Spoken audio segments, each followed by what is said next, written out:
All right, seventh graders, for our math for lesson 4 is adding whole numbers. When you're doing this lesson, don't forget to stop the video when I tell you to and do what I'm asking you to do. We are going to be adding whole numbers. This is another review lesson, so it should be very simple. Reminder, when renaming, remember 10 tens equals 100, 10 hundreds equals 1,000, 10,000 equals 10,000. A reminder, when adding, estimate to check the reasonableness of an answer. And also remember, before adding numbers, be sure to correctly align the digits in columns. So for our problem, it says the height of the Sears Tower to its antenna is 1,454 feet. The antenna is 350 feet. What is the height of the entire structure? So we're going to be adding those two numbers together. Now, I know this seems very simple, but one thing, when you don't have a calculator, you need to make sure that your numbers are aligned. So our ones are aligned with our ones, our tens are lined with our tens, our hundreds are lined with our hundreds, and if we have thousands, they're aligned. So when I go through that problem and add the ones, I get 4. I add the tens and I have to rename because 10 tens equals 100. So I put my 0 and I bring up my 1. We add our hundreds and I put my 8 and then I bring down my 1 to add my thousands. So the entire height of the structure is 1,804 feet. Is the answer reasonable? Let's estimate. If I round 1,454 to 1,400 and 350 to 400, I get 1,800.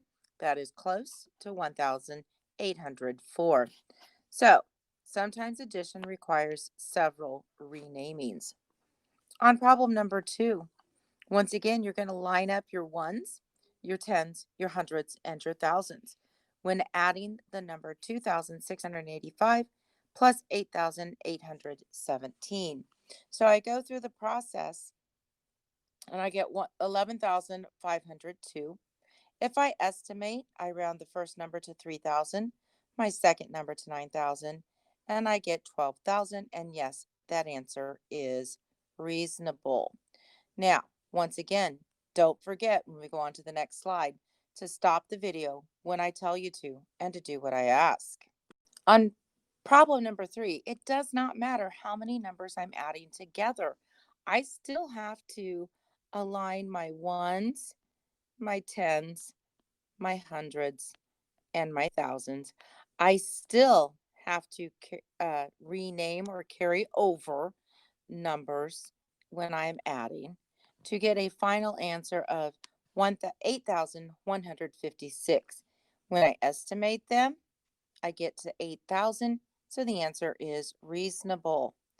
Now, and even doing big numbers makes no difference, as in problem number 4. 23,842 plus 91,497.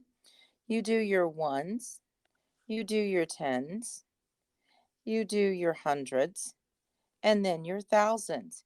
You estimate, and it is a reasonable answer. So when you come down here onto guided practice, for this problem, they have started writing it over here.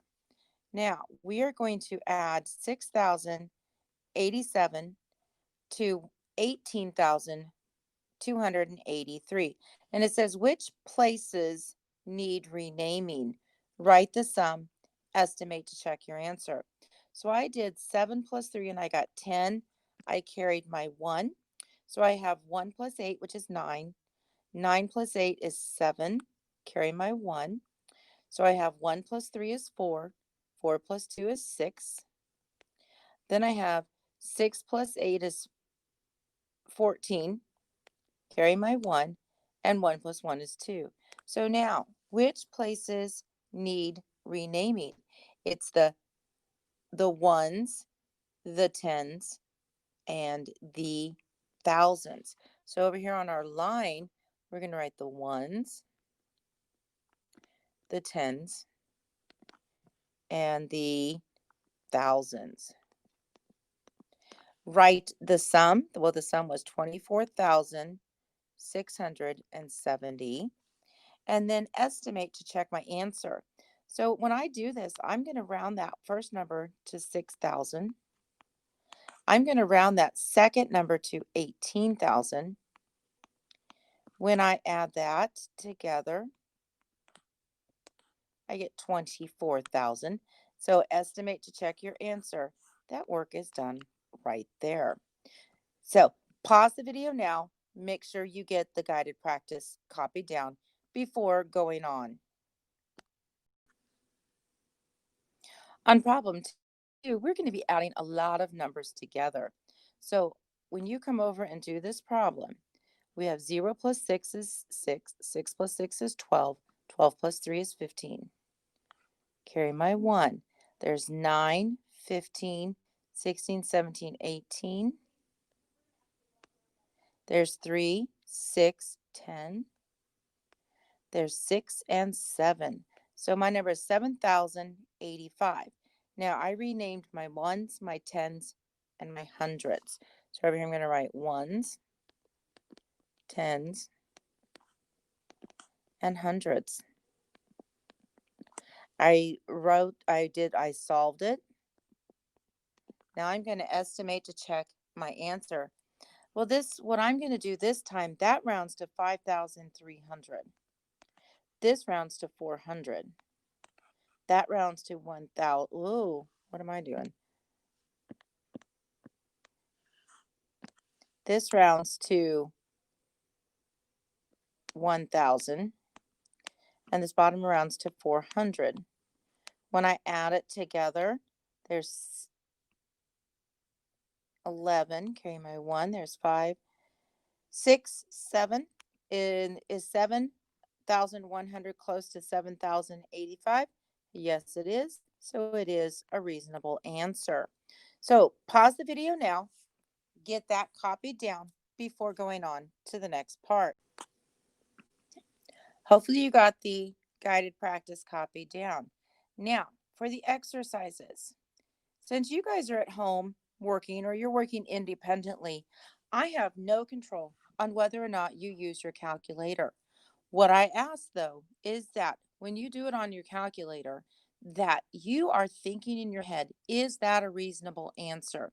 So on problem number 3, if I punched it in on my calculator, when I do that problem, I know that I get 9,659. Now, if I ended up with, 1,293, is that a reasonable answer? No. So if I don't get a reasonable answer, I'm going to double check my work. So it's always good to punch it in twice. If you get the same answer twice, you're good to go. If you don't get the same answer twice, do it a third time until you get the same answer twice if you're doing it on a calculator. So you are going to, at this time, pause the video and get done through problem 26. All right. So pause the video, do and the problems through 26. Here is the application. This is when you are going to take what you have learned, what you remember, and apply it to some real life situations. So number 27, this one here is going to give you the hardest time. So I would do 28, 29, 30, and then come back to 27. You're going to read these problems. Remember, I like to highlight my numbers. So like a designer needs to purchase carpeting for several floors in an office building. She needs 132 square feet for the first floor, 186 for the second floor, 288 for the third floor. How many square yards must she purchase? Obviously, it's an addition problem. So you're going to add it up and write your line. Don't forget to, these are word problems, so you have to label answer. Okay. Then once you get those done, come back up to 28. Knowing the basic addition facts is essential when adding mentally. Write the digits 0 through 9 in the spaces to complete the add-ins. Use each digit only once. Some digits have been written already. What I would do if it was me is I would write my digits 1, 2, 3, 4, 5, 6. That's a 6, guys, by the way. I'm not sure why my screen keeps moving on me. 6, 7, 8, 9, and then a 0. I'm going to put 0 up front. Except I don't like that. Don't like that.